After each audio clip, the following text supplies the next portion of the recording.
Hello, lovely stitchy friends. I'm back for another episode of the Stitch Along where we are creating a fabric dictionary of stitches. And the stitch for today is called Rosette of Thorns, and it's another variety of blanket stitch. And I think it's going to be the last of our blanket stitches before we move on to a new type of stitch. So I'm going to start by just drawing a line above where I did my little people, or the German knotted stitch, as whichever you want to call it. I still think they look like little people holding hands, which is rather charming.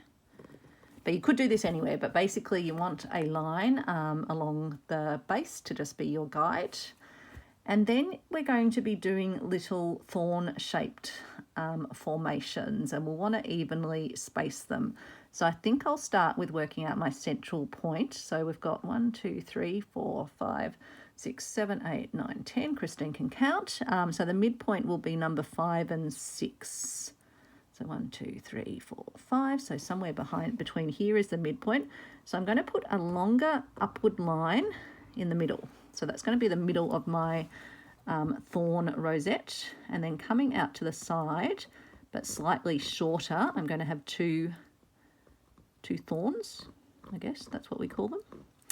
And then at the side of those, 2 even shorter thorns. So you've got 5 with the shortest ones at the outside, and then slightly bigger, and then a bigger one in the middle. And then likewise, I'll do one at this end between my first and my second one. And then do the slightly smaller ones here.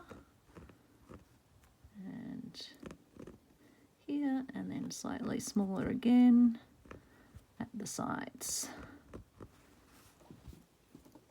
And then I'll do the same between my last 2. So bigger one in the middle, slightly smaller at the sides, sloping in, and then an even smaller one at the very side. So something like that. Again, we are not going for absolute precision. I think I'll leave a spacing between them, and I might just do a back stitch between them, I think. So I've just got a knotted piece of embroidery floss. I'm going to get rid of the backing. I think I'll pop this in my hoop because I think it will be easier to do with the hoop holding it. Let's put it enough down in the hoop. Put the clamp at the bottom. Give it a little tighten. Pull it nice and taut, and then we will pop through from the back as we've done with all the blanket stitches. So I'll just pop through in line with where the yellow is, and then I'm going to do the first of my blanket stitches. So popping out at the outer edge of that thorn, bringing the needle through to the base of the thorn where we've got the line drawn, making sure the thread is under the needle as we do with all the blanket stitches, and then pulling it through. And then we'll just continue our way down, so graduating, so it's this one slightly higher than the last one. Again, always making sure our thread is under our needle when it comes out so that we get that blanket stitch. So I hope this video finds you well. Hope your week is going well.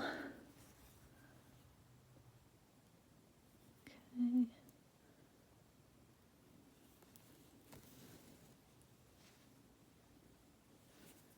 There we go, and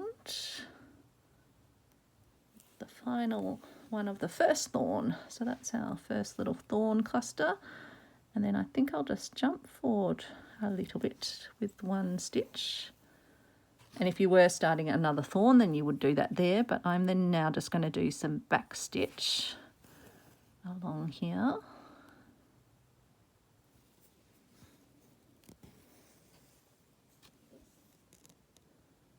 My version of backwards and forwards stitch, which is the second version of the back stitch in the video where we do back stitch. I show both versions. Now I might just do a little stitch here because I then need to be going forward when I do my blanket stitch. So for my blanket stitch, I'm going to pop out, and then I'm going to angle my needle from my first little short thorn. Angle my needle through. Oops. Make sure the thread is underneath my needle and then pull it through. I just turn my hoop around a bit to help me not put so much shadows. So again, taking my needle through from the top of the thorn to the base and over the thread, holding the thread out of the way, doing the same with the tall center one. Oops. Trying not to spear the needlework underneath it. And bringing it through. And then the next one.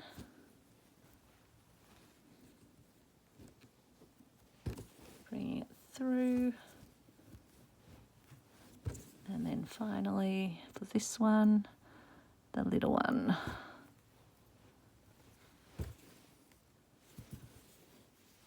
So that's our second little thorn cluster. So again, I'll do my little stitch to anchor that one down, and then I'll do some back stitch to get along to the next thorn, the last thorn.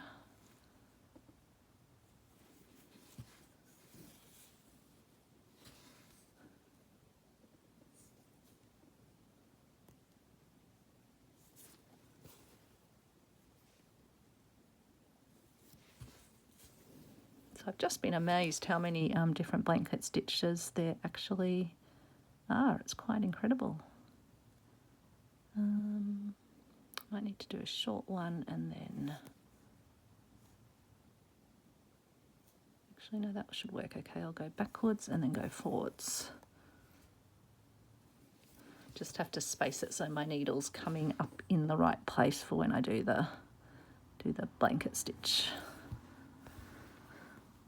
Okay, so I'll turn my piece for doing the blanket stitches on my thorns. So just going to come from the top of this one, pop out the bottom, hold my thread, come from the next slightly taller one, pop out at the bottom again,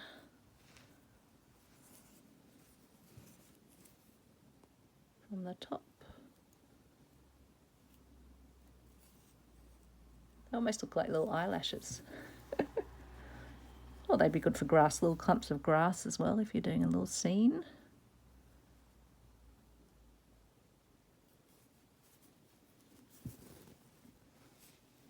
When I first heard the name of the stitch, I thought, oh, maybe this is like making a rose shape using sort of blanket stitch, but no, it's slightly different. Okay, so that's our last one of that little cluster. And then we just need to anchor it down. And I think I'll just do one last little stitch coming back to it, so it's equal to the other side. Nice to have a bit of symmetry. And that is our Rosette of Thorns. So again, that's a nice little border piece. You could even, I imagine, add some sort of beading effects up the top. You could add the beads afterwards.